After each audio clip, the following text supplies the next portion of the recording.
नमस्ते सदावत्सले मातृभूमि। हम लोग चर्चा करने जा रहे हैं वोट बैंक की राजनीति की। वोट बैंक की राजनीति से तात्पर्य मेरा ये है कि अभी आपको याद था भोपाल में मनी मोदी जी एक कार्यक्रम में कुछ प्रश्नों के जवाब दे रहे थे। एक प्रश्न आया था कि मुस्लिम महिलाओं को लेकर बहुत कुछ भारतीय जनता पार्टी की केंद्र की सरकार कर रही है, ट्रिपल तलाक ये वो, लेकिन मुस्लिमों को समझाना बड़ा मुश्किल काम है। इसलिए हम मुस्लिमों को नहीं समझा पा रहे हैं। आप मार्गदर्शन करेंगे कैसे समझा पाएंगे।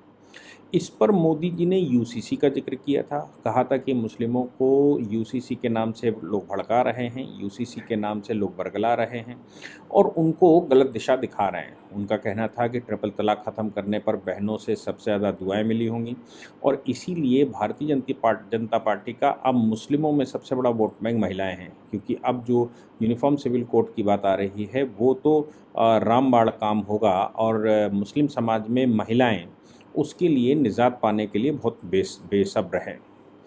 फिर उन्होंने पसमानदा का विषय उठाया। पसमानदा मैं आपको बता दूं कि बहुत सारी जातियां उन्होंने गिनाई और ये बताया कि ये जो हिंदुओं में एससी जाति होती है या ओबीसी जाति होती है, एसटी जाति होती है, ये पसमानदा हैं और इनका भेदभाव होता है।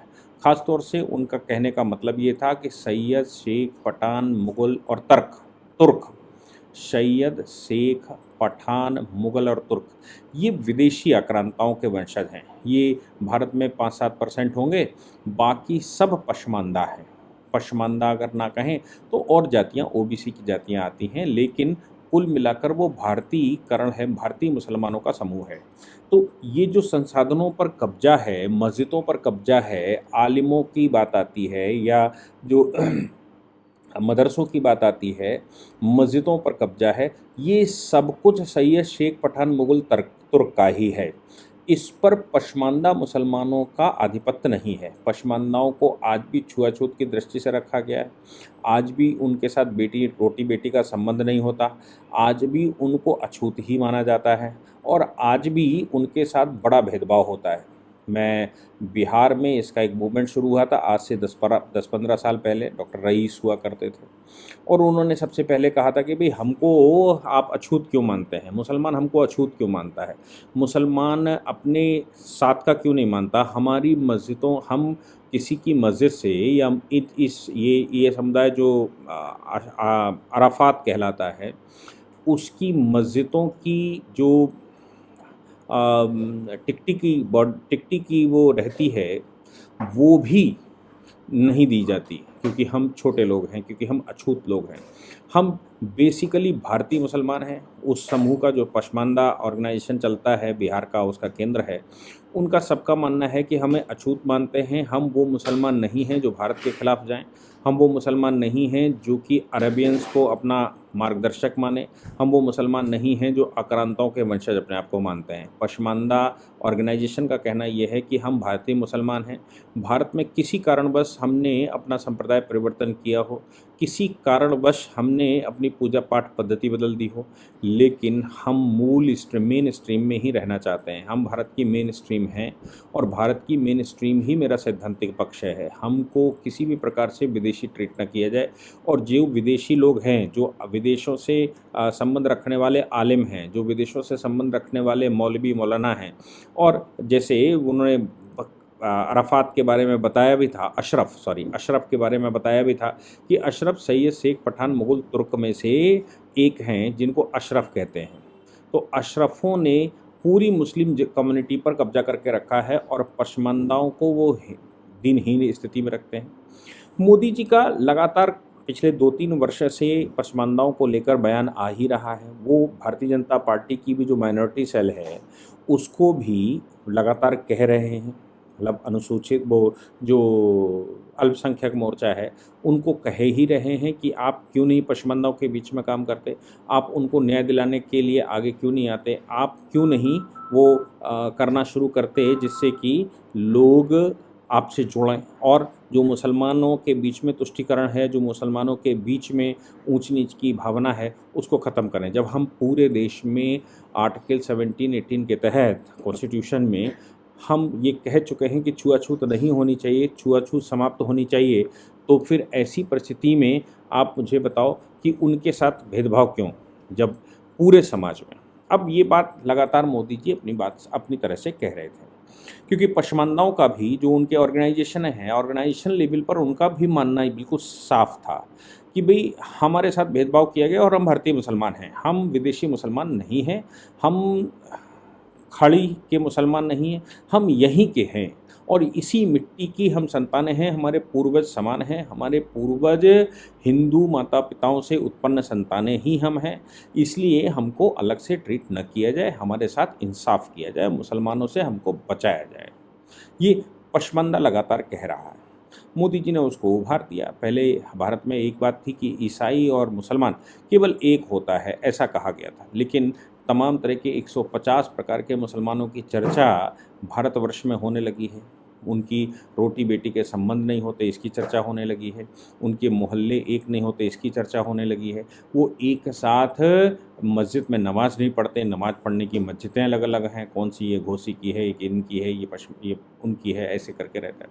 तो जब इतना भेदभाव है, तो फिर हम भारतीय मुसलमान हम एक मुसलमान एक कैसे हैं? इनमें बहुत सारे डिफरेंसेस हैं, इनको देखने की आवश्यकता है। ऐसा डॉक्टर रईस और उनके साथियों का कहना था। जैसे ही मोदी जी ने इसको उभार कर बाहर लाए, वैसे ही मायावती का बयान आ गया और मायावती ने उस मामले में अब मोदी जी की बात को लेकर ट्वीट कर दिया। मायावती ने कहा कि ये सत्य है कि ये पिछड़े हुए लोग हैं, ये सत्य है कि ये अछूत हैं और ये अछूत हैं तो फिर किसका वोट बैंक है? अगर अछूत हैं तो वोट बैंक तो मायावती का होना चाहिए और अछूतों की पार्टी, चूँकि अछूतों के नाम से पार्टी मायावती बना, मतलब बहुजन बहुजन समाज पार्टी यही मुद्दा लेकर चली है कि दलित पिछड़े वंचित उनको हम लेकर चले। तो उनका कहना था कि मुसलमानों में भी ये लोग हैं, इनके लिए कैसे क्या किया जाए इसका विचार करने की आवश्यकता है, इनको अलग से रिजर्वेशन देने की आवश्यकता है, इनको दुलारने की आवश्यकता है। भारतीय जनता पार्टी की केंद्र की सरकार है, इनके लिए रिजर्वेशन की पॉलिसी लेकर आए, इनके लिए व्यवस्थाएं करें। ये बात मायावती ने अपनी कह दी। उन्होंने कहा कि भई मैं तो शोषित वंचित की नेता हूँ और शोषित वंचित जो लोग हैं वो हमारे हैं, इसलिए ये जितने समाज की बात मोदी जी कर रहे हैं, ये समाज तो पूर्ण रूप से मायावती का ओरिजिनल वोट बैंक है और मायावती का ओरिजिनल वोट बैंक है तो मायावती उनका संरक्षण करेगी, मायावती उनका ध्यान रखेगी, मायावती से ही वो पशमंदा आगे चलेगा। वो अलग बात है कि दलित राजनीति के नाम से मायावती जम्मू कश्मीर में जो लोग थे स्वीपर वर्ग, जो कि पार्टीशन के बाद वहाँ पर चला गया था, पंजाब से वहाँ शिफ्ट हुआ था, जिसको कभी राइट जम्मू कश्मीर ने नहीं दिया, उसका विषय उन्होंने अपनी तरफ से कभी नहीं उठाया। हाँ, ये ज़रूर है कि 370 जिस समय लाया गया, 370 के एबोलिशन की बात कही गई, तो उन्होंने उसी वजह से केंद्र सरकार का साथ दिया था और ये कहा था कि जम्मू कश्मीर के अंदर जो शोषित वंचित वर्ग या जो स्वीपर वर्ग है, उसके साथ न्याय हो, उसको वहाँ समान रूप से डोमिसाइल मिले, वहाँ अधिकार उसको पूरे मिलें, राज्य के पूरे अधिकार मिलें, रिजर्वेशन का लाभ उसको मिले और सभी प्रकार की राज्य की व्यवस्थाओं में उसको हिस्सेदारी हो। इसके लिए मैं 370 खत्म करने के पक्ष में हूँ, इसलिए उन्होंने उनका वोट भी किया था, इसमें कोई शक नहीं। यूनिफॉर्म सिविल कोड के मामले में भी लगता है कि मायावती का साथ मिल ही रहा है भारतीय जनता पार्टी को, लेकिन अभी जो पशमानदा इशू आया ये भी मायावती के ओरिजिनल दिमाग में नहीं आया था, ये मोदी जी ने निकाल कर रखा, तो अब इस पर राजनीति होना स्वाभाविक है। अब जब मायावती ने इसमें कदम रख दिया है तो निश्चित रूप से पशमानदा विषय अब बाहर निकल कर आएगा, क्योंकि मायावती हकीकत में मायावती दलित पिछड़ा जो शोषित वंचित है उनकी पार्टी ही है। हालांकि भारतीय जनता पार्टी समान अधिकार के साथ सबको पूछती है।